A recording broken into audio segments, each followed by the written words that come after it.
Hi, my name is Yin Tran. Welcome back to my YouTube channel.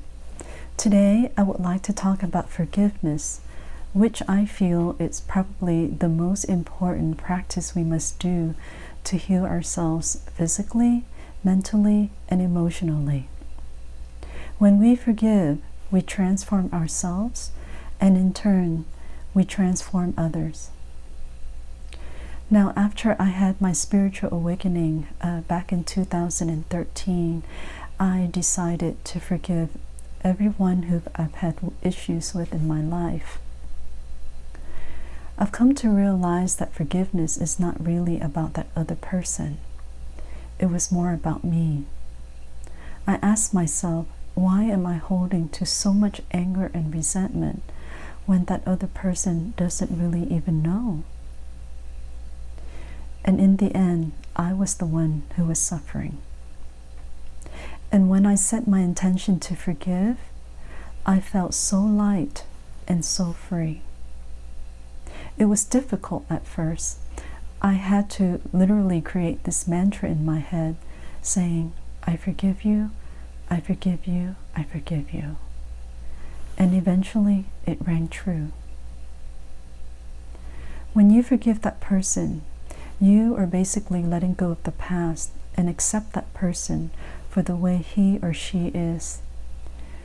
You no longer feel the need to change them. And when you come to this state of acceptance, that person can no longer trigger you. The truth is, our world is our mirror, reflecting back on who we are and what we are holding inside of us. When we are holding onto anger and resentment, our world will reflect this back in the form of certain individuals to trigger these emotions in us so that we can let them go. Now, these individuals could be our family members, our mother-in-law, our boss, our co-workers, and so on. But the problem is that most of us are unaware, and we think that these individuals are mistreating us, so we play the blame game and do not recognize that all they were doing was trying to reflect back the negative emotions that we are holding on to. When we have this victim mentality, we can only make the situation worse. And in time, the universe will bring more individuals into the mix to try to get our attention. And if we continue on this path, we may get a wake-up call in the form of illness or disease. At any given moment, we have the opportunity to change our perspective and think positively about a person. But as humans, we have a tendency to only focus on the negative aspect of that person. Now, I have clients that I work with, and they would tell me that it's very difficult to think positively or even change their perspective about a person who have caused them so much pain and suffering. And most of my clients have suffered from abuse and abandonment issues in the past. So what I would tell them, if they can't think positively or even change their perspective, is to at least try to accept that person for the way he or she is. Because when you come to a state of acceptance, you are more neutral about this person, and you no longer react with such intense negative emotions. And when you are able to do this, you will see a transformation in yourself. And in time, you also see a change in the other person, a positive change. During the second year of my spiritual awakening, my niece actually introduced me to Dr. Joe Dispenza's YouTube videos. Now, Dr. Dispenza has helped thousands of people to self-heal by using his technique of combining meditations with the change of one's beliefs, thoughts, and emotions.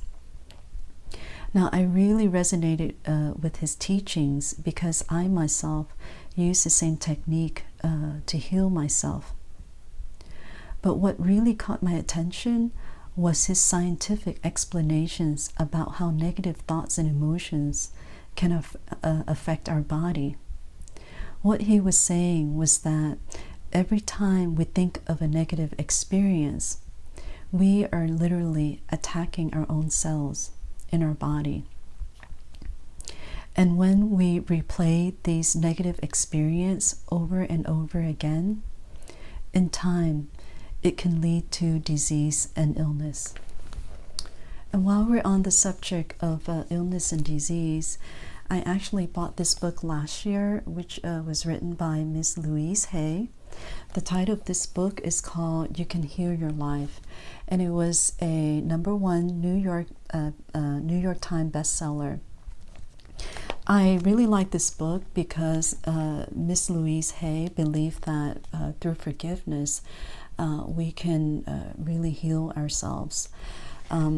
What she did with this book was that she lists all of the medical conditions and diseases and associated with a negative emotion that may have caused it. Now, I was curious about her, so I looked up on Wikipedia and read her biography. And I found out that by the age of 5, she was raped by a neighbor. And at the age of 15, she got pregnant and had to give up her baby girl for adoption. And at the age of 51, she was diagnosed with terminal cervical cancer. But she refused all medical treatment and decided that she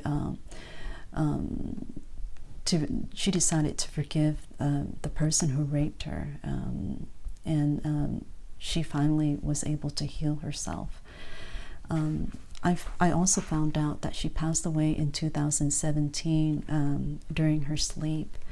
So I really resonated with her book, and I would like to read an excerpt to what she was saying about our negative thoughts and emotions.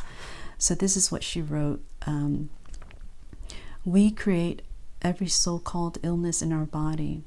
Resentment, criticism, and guilt are the most damaging patterns. Releasing resentment will dissolve even cancer. We must release the past and forgive everyone. So I know for myself, because I used to have a heart murmur that probably would have gotten worse if I hadn't been practicing forgiveness. Before my spiritual awakening, about a year leading up to it, my heart was actually getting worse. I was getting more shortness of breath and chest pain, and I had to elevate my head using 2 pillows at night so I can breathe easier, and so that I don't have as much chest pain. Even my husband was telling me that my breathing was very irregular when I sleep at night. And now, as of now, I no longer have shortness of breath. My chest pain is gone, and I now prefer my pillow to be low. I believe that forgiveness will not only heal us physically, mentally, and emotionally, but in time it will help us to become a more loving and compassionate being. I now look at all the individuals in my life who have caused me pain and suffering as my teachers, because they were only trying to show me by reflecting what I was holding inside, and I thank them for that. I know there are those of you who probably have deep emotional wounds from abuse and abandonment issues in the past. Now, if you feel like you are having a difficult time letting go, I am an energy healer and a channeler who may be able to help you to bring these issues into the forefront so that you can recognize, reconcile, and to let them go. I will leave my website link below this video, and if you need a session from me, you can contact me through my website.